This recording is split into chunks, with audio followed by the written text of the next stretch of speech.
boys and girls, I'm TheFlyingTeaCup, and I know I've been absent for quite some time, but sadly that'll have to continue. Hopefully I might be able to upload every now and then this coming year, but I can't promise anything. Anyway, let's get to the point of the video. I think at this point it's common knowledge that Apex takes place in the Titanfall universe, though something seems pretty off. Or, to be quite frank, everything seems to check out just fine until you start looking at the minor details. One of these errors are from the trailer of the L-Star where it says ammunition type experimental. When that's clearly a lie when the L-Star has been used multiple years earlier. I just started to notice these mismatches when I tried to make a complete recap of the story of Titanfall until the events of Apex, though there are a lot of things that just didn't check out with each other. I was very vocal about this on Twitter when Kozik's backstory was exposed a bit further with his fake death report. If you're interested in Kozik's lore, then feel free to read through it, but I want to push this part of the report. Never in Titanfall lore has a date been specified with a day, month, and year. This was fantastic for my video. Now I can point out pretty much when everything happened, date and all. Though I ran into some minor problems that just grew the more I tried to solve them. But what were these problems? Well, let me tell you. Now when I knew when Kozik was born, I could figure out when Apex takes place.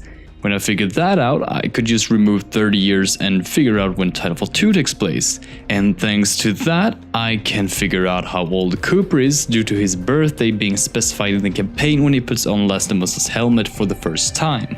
But wait, didn't I say that no date has been specified? Yes, I know. But Cooper's birth year is not specified. All it says is 87.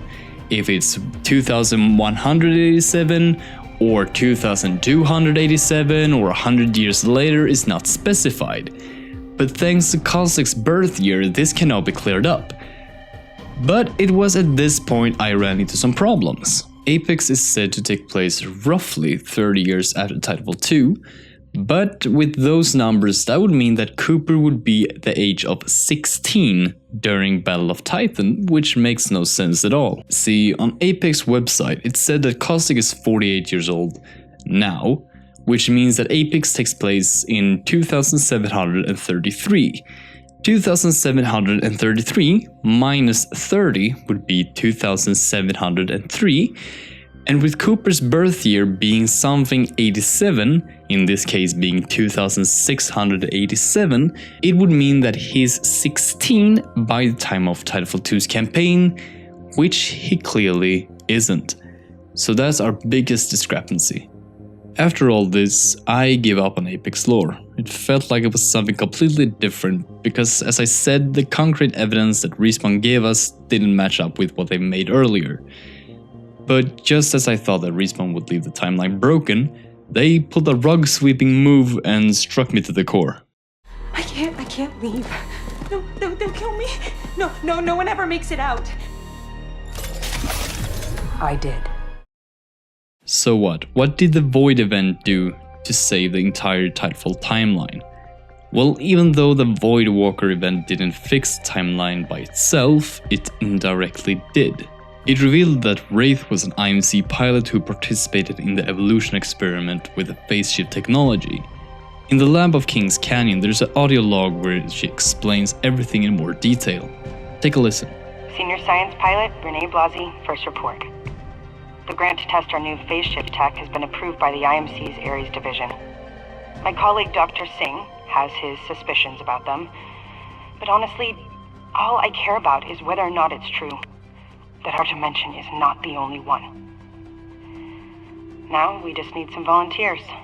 Or I'll have to do this thing myself. There are a lot of roads out there. Who knows where they lead? Project Wraith. Active. What's so special about this log? Well, besides from explaining Wraith's entire backstory, it brings up a proposition.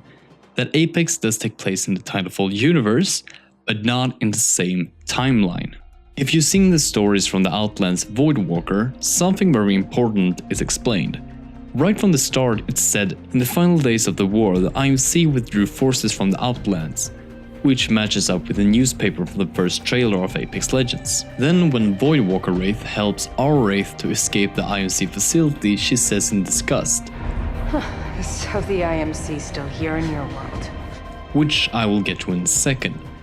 By the end of the story, our Wraith travels to Voidwalker Wraith's timeline where the IMC are leaving the Outlands in a hurry, most likely to aid the IMC to fight the militia.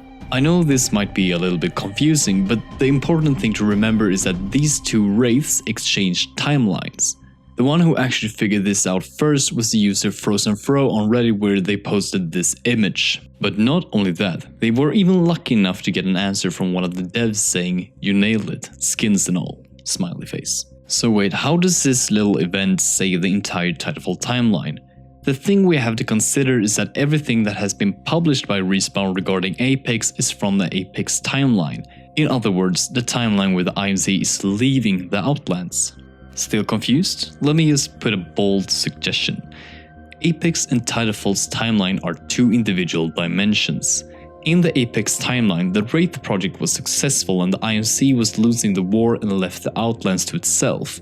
But in Titanfall's timeline, the Wraith project was a failure and the IMC is still standing on the Outlands. But what about the thing with Cooper's age? If this image is confirmed to be canon, doesn't that further reinforce the fact that Cooper is 16 in Titanfall 2? Well, not really. What this means is that Operation Broadsword, or Titanfall 2's campaign, could take place less than 30 years before Apex in Titanfall's timeline.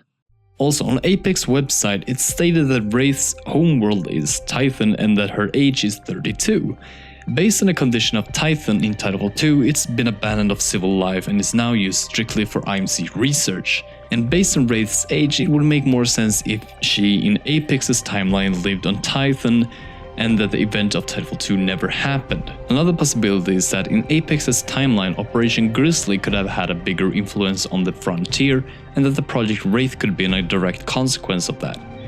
But I'm getting ahead of myself. What is Operation Grizzly?